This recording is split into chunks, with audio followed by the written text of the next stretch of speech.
जिन लोगों का क्रिकेट में इंटरेस्ट है उन्हें पता होगा कि जब सचिन ने दोहरा शतक मारा ना, तो उसके बाद फिर वीरेंद्र सहवाग और बहुत सारे लोगों ने दोहरा शतक मारा। ठीक इसी तरह से आप अगर दुनिया के इवेंट्स को देखोगे तो कोई चीज़ होती है एक बार, तो फिर उसके बाद आसपास विश्व में होने लगती है। जैसे कि आप एटम बम की बात करोगे तो सबसे पहला अमेरिका ने बनाया, तो उसके कुछ दिन या कुछ सालों बाद रशिया ने भी बनाया। तो ऐसा क्या होता है कि भाई कोई चीज़ एक जगह होती है तो दूसरी जगह भी होती है, कहीं ना कहीं होने लगती है। क्यों? क्योंकि हम तो बहाना हैं, जो प्रकृति है उसने सिर्फ आपको चुना है। अगर ग्राहम बेल टेलीफोन नहीं बनाते तो आपको क्या लगता है कि आज तक टेलीफोन ही नहीं बनता कोई और बनाता। तो या थॉमस एडिसन अगर बल्ब नहीं बनाते तो आपको क्या लगता है कि आज अंधकार में होती दुनिया? नहीं, कोई और बनाता। तो इसीलिए कभी भी गर्व करो पर अहंकार मत करो। आपको कहीं भी आप पहुंच गए हो ना, या कुछ भी बन गए हो, तो बस प्रकृति ने आपको चुना है। You are the lucky one, बस इतना ही है। बाकी जो काम कर रही है ना, प्रकृति की एनर्जी कर रही है, वो तो होना ही है। आप नहीं करोगे तो कोई और करेगा उस आविष्कार को, या जिस पे भी आपको ऐसा है। तो कभी भी अहंकार में ना आए, थैंकफुल हों, ग्रेटफुल हों। अब बढ़ जाते हैं मिथुन के राशिफल पर, कि मिथुन जो राशि है उसका अप्रैल में कैसा रहेगा। राशि के लिए मैं बोल रहा हूं, पर मिथुन लग्न वाले भी देखेंगे तो एकदम गलत तो नहीं होगा।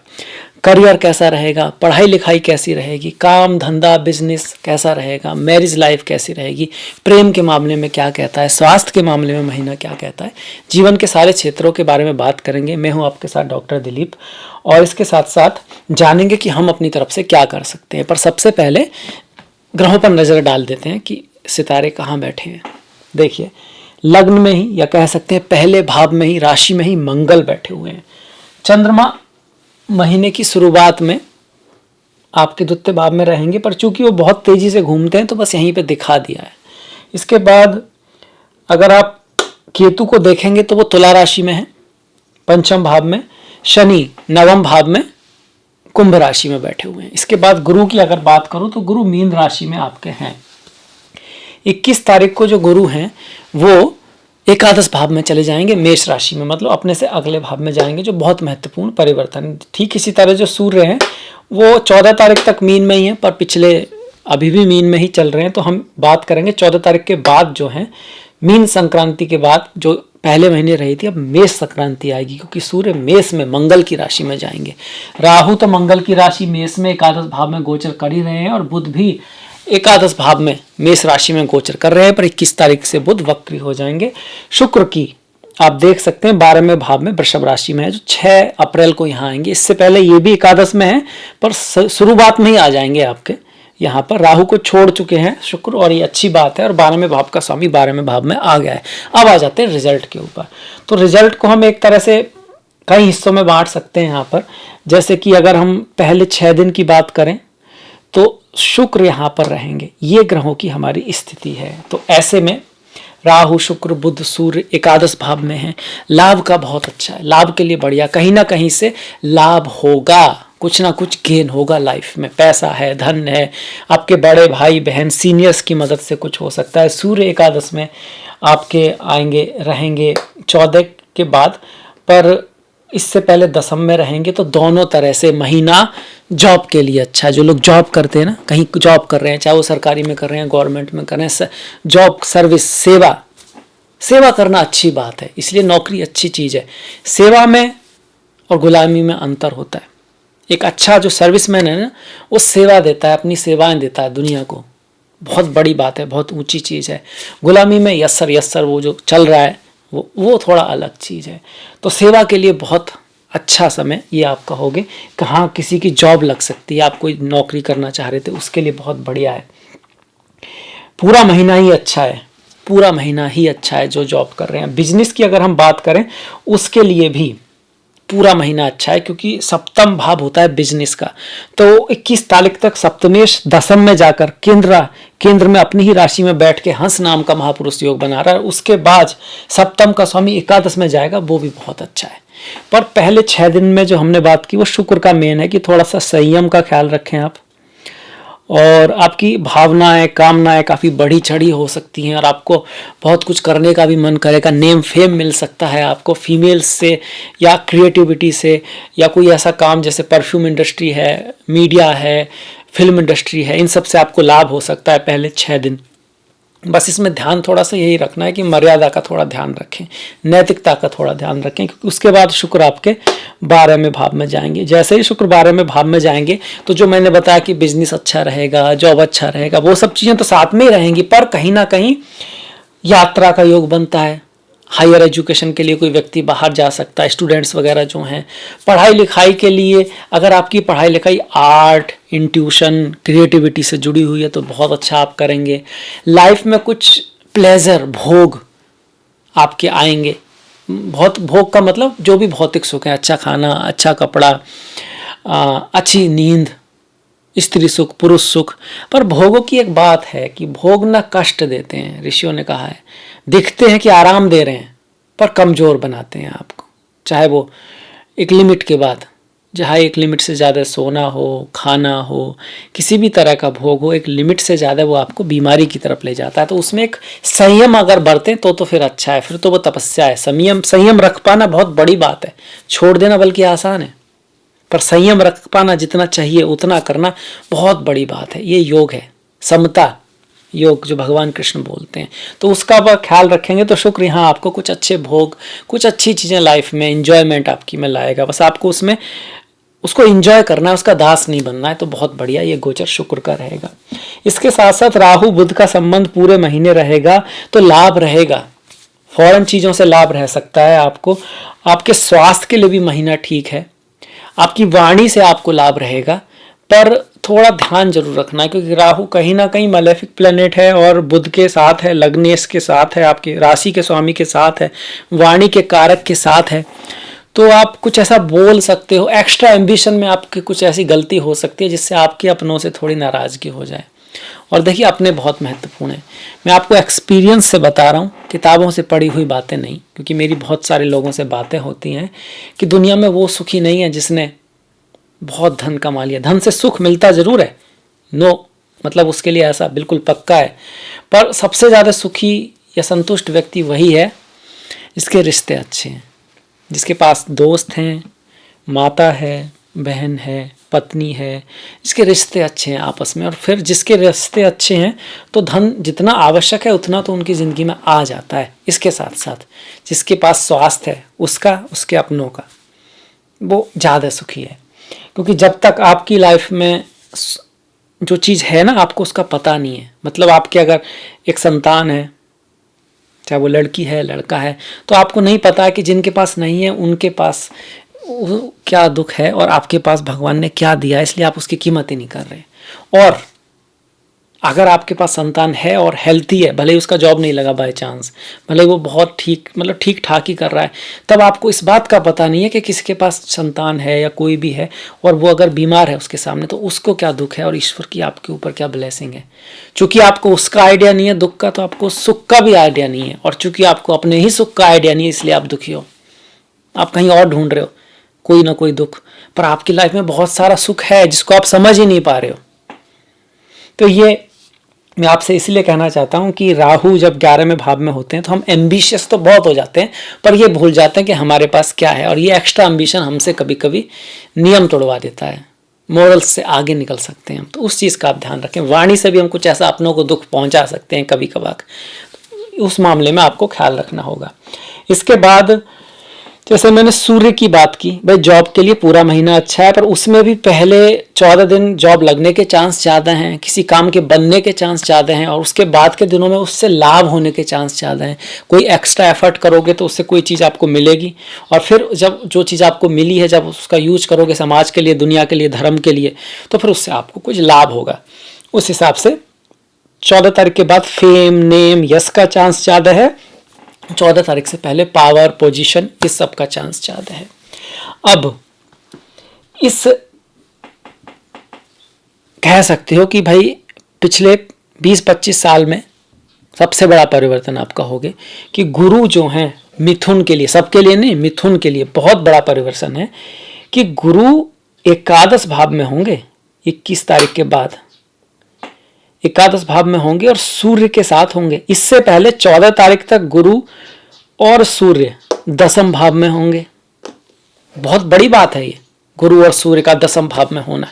यश, फेम, नेम, आपकी कोई भी चीज हिट हो सकती है।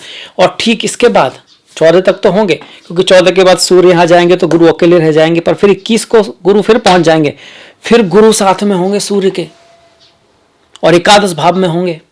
ये बहुत बड़ी बात है ज्योतिष के नज़र में। पर यह ध्यान रखिएगा, जिस समय जो बच्चे पैदा होंगे उनका भविष्य कमाल का होगा। फेम, नेम, यश, बहुत कुछ उनकी लाइफ में होगा, कम से कम भाग्य में होगा। बचेगा एक और पार्ट जिसको कर्म कहते हैं। अब कहो ये बहुत महत्वपूर्ण है।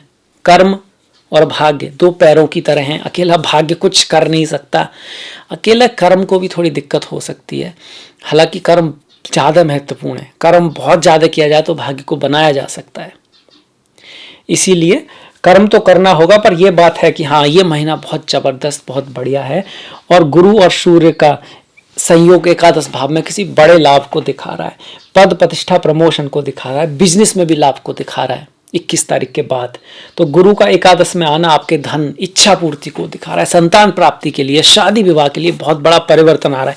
इस साल के सबसे बड़े परिवर्तनों में से ये एक है। गुरु एकादश में आ रहे हैं, जो 12 साल बाद हो रहा है और मित्र की राशि में है। यहाँ बैठकर गुरु, ये जैसे मैंने कहा, संतान प्राप्ति के लिए अच्छे हैं, शादी विवाह के लिए अच्छे हैं। इसके अलावा 1, 2, 3, 4, 5 आपके छोटे भाई बहन के लिए मामले में अच्छे हैं। आपका प्रताप बढ़ाएंगे, आपकी महत्वाकांक्षा को बढ़ाएंगे, आप पराक्रम भी करोगे, उसके लिए भी उकसाएंगे, आपको बड़ा करने के लिए भी उकसाएंगे। जिसने कुछ बड़ा करना है, दुनिया में कुछ बड़ा बनना है, तो उसको बड़ा करना पड़ेगा, इसलिए बड़ा करने को भी उकसाएंगे। इसके साथ साथ और क्या बड़ा परिवर्तन होगा, ये तो विशेष परिवर्तन हो ही गया कि बुध भी रहेंगे गुरु के साथ वहाँ पर। तो बुद्धि का अगर आपका कोई काम है, एजुकेशन से जुड़ा हुआ आपका कोई काम है, और एडवाइज़र हो आप, टीचर का आपका कोई काम है, उनके लिए बहुत अच्छा है। राहु भी वहाँ पर हैं, तो राहु से भी सूर्य की दूरी काफ़ी रहेगी। तो इसमें ऐसी कुछ कह सकते हैं बहुत ज़्यादा डरने की बात नहीं है, पर महीने के एंड में थोड़ा सा पिता से और बॉस से कुछ अनबन रह सकती है। जब सूर्य राहु आसपास होंगे, उसको आपको थोड़ा ध्यान रखना होगा। इसके बाद बढ़ जाते हैं शनि की तरफ।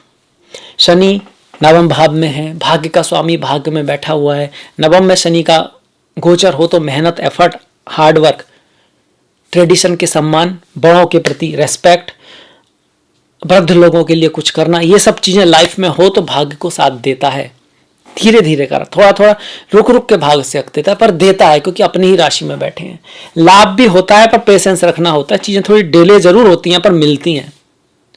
छोटे भाई बहनों से कुछ मतभेद रह सकता है, तो उस छोटी मोटी बातों पर मतभेद ना रखें। संतान के प्रति एक रेस्पॉन्सिबिलिटी बनी रहती है। शिक्षा के मामले में यहाँ एक्स्ट्रा एफर्ट आपका लगेगा, पूरे महीने ही लगेगा। शिक्षा के मामले में मन को लगाना पड़ेगा आपको। मन से बड़ा बहरूपी न कोई, पल पल रचता स्वांग निराले, मन के महका वे में न आमन, राह भुलाए ब्रह्म में डाले। मन बहुत बड़ी चीज़ है। मन आपको ऊपर ले जा सकता है लाइफ में, चाहे वो स्पिरिचुअल लाइफ हो, चाहे वो आपकी भौतिक लाइफ हो। जिसका मन पे कंट्रोल है, जिसका इंद्रियों पर कंट्रोल है, वो दुनिया को जीत सकता है। क्योंकि पहले आपका अपने ऊपर कंट्रोल होना बहुत ज़रूरी है। इसी तरह से जिसका अपने आप पे कंट्रोल नहीं है, वो कभी भी बर्बाद हो सकता है। मन उसको कभी भी ऐसी तरफ ले जा सकता है कि वो रोक ही नहीं पाएगा और मामला। इसलिए मन के ऊपर आपका होना ज़रूरी है। You should be the master not the slave. जब हम कहते हैं ना मैं वही करता हूँ जो मेरा मन करता है, तो हम कह रहे हैं वी आर द स्लेव, कि हम गुलाम हैं मन के, पर हम उसमें आनंद महसूस करते हैं। कभी कभी भूल ही जाते हैं कि कह क्या रहे हैं। इसके बाद ये शनि का आ गया। शनि भाग्य में है, फिर भी माँ काली की पूजा करो शनिवार के दिन, या फिर हनुमान जी की पूजा करो, आपको लाभ अवश्य होगा। इसके बाद केतु की बात आ गई। केतु पंचम में चल रहे हैं, और इस भाव पर आप कहेंगे कहीं ना कहीं इतने सारे ग्रहों की दृष्टि पड़ रही है, बुध की, सूर्य की, गुरु की, राहु की, तो पढ़ाई लिखाई के मामले में तो काफ़ी उतार चढ़ाव रह सकते हैं। प्रेम के मामले में काफ़ी उतार और चढ़ाव दोनों ही रहेंगे। इस तरह का ये महीना रहने वाला है। खास कर कि 21 तारीख के बाद थोड़ा सा बेटर है, गुरु का संयोग आएगा। इससे पहले थोड़ी खटपट प्रेमी लोगों में हो सकती है। शादी विवाह के मामले में तो अच्छा ही है, पूरा महीना ठीक ही है। और बिजनेस के मामले में भी पूरा महीना अच्छा है। स्वास्थ्य की बात करें तो स्वास्थ्य के लिए सही महीना है, बढ़िया महीना है। आपके स्वास्थ्य से आपको लाभ होगा, आपके स्वास्थ्य में बेहतरी होगी और जमीन, रियल एस्टेट आदि से आपको लाभ होने वाला है। पर पूरे महीने एक बात का ख्याल रखना है, जल्दबाजी से नुकसान हो सकता है। पेशेंस आपको रखना होगा, डिसिप्लिन लाइफ में होना चाहिए, क्योंकि मंगल लग्न में कभी कभी इन चीज़ों की कमी कर देते हैं। वो एक चीज़ आपके पूरे चार्ट पे भारी पड़ जाती है, कभी कभी छोटी सी गलती। तो इस चीज़ का ध्यान रखें कि आपको ना पेशेंस रखना होगा, जल्दबाजी में निर्णय नहीं लेना है, सोच समझ के निर्णय लेना है, गुस्से से बचना है, क्योंकि मंगल अग्नि ग्रह है, वो भी तमस की अग्नि है। सूर्य जो है ना वो थोड़ी राजसिक अग्नि है, सात्विक अग्नि है, कहीं ना कहीं मंगल तामसिक अग्नि है, तो गुस्सा, क्रोध ये सब दिखाता है। पर यहाँ पर कभी कभी व्यक्ति ना खुद लड़ाई मोल ले लेता है, खुद पंगा मोल ले लेता है, उससे थोड़ा बच के रहिएगा। मैरिज लाइफ में, पार्टनरशिप में थोड़ा सा ज़्यादा दूसरे को सम्मान दें, दूसरे की बात सुने, उसकी भी बात समझें आप। कहीं ऐसा ना हो कि वो अपनी बात कह रहा है, आप अपनी बात कह रहे हो, आप अपना पॉइंट ऑफ व्यू उसे समझा रहे हो, वो आपका पॉइंट ऑफ व्यू, वो अपना पॉइंट ऑफ व्यू आपको समझा रहा है, तो दोनों कैसे समझेंगे एक दूसरे को? पहले एक दूसरे को तो समझ लो और फिर उससे बात बनेगी, तब तो कम्युनिकेशन स्टार्ट होगा ना। आप कभी भी किसी को समझा नहीं सकते जब तक आप उसको नहीं समझते हो। अगर आप उसको समझते हो तो फिर कहीं बात होगी, तभी बात हो सकती है। अब बढ़ जाते हैं, जब हमने शनि को देख लिया, शुक्र को देख लिया, मंगल को देख लिया, बुध, गुरु, राहु सभी को देख लिया, तो अब त्योहारों की तरफ हम बढ़ेंगे। पर उससे पहले कुछ शुभ डेट जो हैं, अच्छी तारीखें जो हैं, 24-25 इस दिन चंद्र मंगल योग रहेगा आपका। तो ये लग्न में आपके चंद्रमा रहेंगे, यहाँ पर चंद्र मंगल योग रहेगा, तो इस दिन लाभ हो सकता है, धन का लाभ हो सकता है, फैमिली में कुछ बड़े इवेंट्स यहाँ पे हो सकते हैं। इसके साथ साथ 1, 9, 10, 17, 18, 26, 27 ये आपका गजकेसरी योग रहेगा, अति शुभ है। इसके साथ साथ 21 और 22 को भी चंद्र शुक्र साथ में रहेंगे, ये भी एक शुभ योग माना जाएगा। इसमें भी 22 तारीख यहाँ पर अक्षय तृतीया है, इस दिन कुछ नया अच्छा शुरुआत की जा सकती है। कुछ डेट्स ऐसी भी हैं जिसमें हमको थोड़ा सा ख्याल रखना है, जैसे कि 15-16, क्योंकि इस दिन शनि और चंद्रमा साथ में होंगे, मन थोड़ा उदास रह सकता है, तो हाँ धन के मामले में भी नॉट द बेस्ट। इसके साथ साथ 2, 3, 9 जो हैं और 19 और 20 सबसे मतलब बहुत बढ़िया डेट्स नहीं कह सकते। 10 तारीख ठीक ठीक है, क्योंकि वो शुभ अशुभ दोनों में आ रही है, तो कहीं ना कहीं एक मीडियम तरह की तारीख हो गई। इसी तरह से 6, 7, 8 जो है रिश्तों में हल्का सा ख्याल रखना है। आपका प्रेम का पढ़ाई लिखाई के मामले में थोड़ा मन भटक सकता है, ये इस तरह से आप नोट करके चलें। अब आ जाते हैं त्योहारों के ऊपर। उससे पहले मैं आपसे आग्रह करूंगा, तो प्लीज़ कोई कमेंट कीजिएगा इस वीडियो से। अगर आपको कुछ अच्छा लगा या सीखने को मिला है तो आप शेयर जरूर कीजिएगा, लाइक कीजिएगा, सब्सक्राइब कीजिएगा। और काफ़ी कम समय है आपके पास, तो ये भी कह सकते हो गुड, अच्छा है, छोटा सा कमेंट आप कर सकते हैं। अब बढ़ जाते हैं अपने त्योहारों पर। 6 तारीख को हनुमान जयंती है और उसी दिन चैत्र पूर्णिमा है। ओम हम हनुमते नमः। हनुमान जी की लाइफ से हमें इतना सब कुछ सीखने को मिलता है, बहुत सारे गुण हनुमान जी में भरे पड़े हैं। यही कारण है कि मंगल के दिन भी, शनिवार के दिन भी हम हनुमान जी की अगर पूजा करते हैं, प्रार्थना करते हैं, हनुमान चालीसा पढ़ते हैं, उनके गुणों को अपने जीवन में उतारते हैं, तो बहुत बड़ा परिवर्तन लाया जा सकता है। 14 तारीख को बैसाखी है, अम्बेडकर जयंती है। अम्बेडकर जिनका अपमान हुआ पग पग पे, पर उन्होंने इतिहास रचा, इतिहास रच दिया, अपमान से भी इतिहास रच दिया, शिक्षा दे दी, विद्या दे दी। अंबेडकर जी बोलते थे कि आप पढ़िए लिखिए और ब्राह्मण बन जाइए। कहने का मतलब उनका ब्राह्मण का मतलब जात पात से नहीं था, उनका मतलब था ज्ञानी बन जाइए, पढ़िए लिखिए, बड़ा बनिए, बदल दीजिए अपने आप को। फिर आपको कौन कहेगा कि आपकी जाति कौन सी है, कौन पूछेगा जाति आपकी। तो ऐसा संदेश देने वाले अंबेडकर जी की जयंती है। 22 तारीख को अक्षय तृतीया है। अक्षय तृतीया बहुत शुभ माना जाता है इस दिन को। क्यों? शुक्र अपनी राशि में, चंद्रमा उच्च के, सूर्य उच्च के, साल में एक बार ये दिन आता है, तो कोई अच्छी शुरुआत कीजिए। या फिर आपके अंदर कोई बुराई है उसे छोड़ने की शुरुआत भी कर सकते हैं, पर मेनली किसी अच्छी शुरुआत के लिए लोग इसका इंतजार करते हैं। 1 तारीख की कमाधा एकादशी, 16 तारीख की वरुणोत्थनी एकादशी है। जो भगवान श्री हरि विष्णु के भक्त हैं उनके लिए बहुत ही शुभ दिन है। ओम नमो नारायणाय, ओम नमो भगवते वासुदेवाय। 3 और 17 तारीख का सोमा प्रदोष व्रत, सोमा मतलब सोमवार को पढ़ने वाला प्रदोष व्रत, ओम नमः शिवाय। और 18 तारीख की शिवरात्रि है, चिदानंद रूपा शिवोहम शिवोहम। 9 तारीख की संकष्टी है, 20 तारीख की अमावस्या है, 14 तारीख की संक्रांति। अमावस्या संक्रांति जो है पितरों से जुड़ा हुआ है, स्पिरिचुअलिटी अध्यात्म से जुड़ा हुआ, घर की साफ सफाई करना, दान पुण्य करना, अपने पितरों को याद करना, गीता आदि का पाठ करने के लिए बहुत शुभ है ये जो तिथियां हैं। और जो संकष्टी है वो केतु से जुड़ी हुई है, पुत्र प्राप्ति के किसी लक्ष्य के लिए या कोई बाधा उसमें को हरने के लिए विघ्नहर्ता गणेश जी से जुड़ा हुआ त्योहार है या व्रत है। तो आप उसकी कहानी को भी पढ़ें तो आपको और भी ज़्यादा उसमें सीखने को मिलेगा। अब बढ़ जाते हैं इस वीडियो की समाप्ति की तरफ। आपसे मुलाकात होगी अगले वीडियो में। तब तक के लिए मुझे विदा कीजिए और अपना ख्याल रखिए, अपनों का ख्याल रखिए, सभी का ख्याल रखिए। नमस्कार।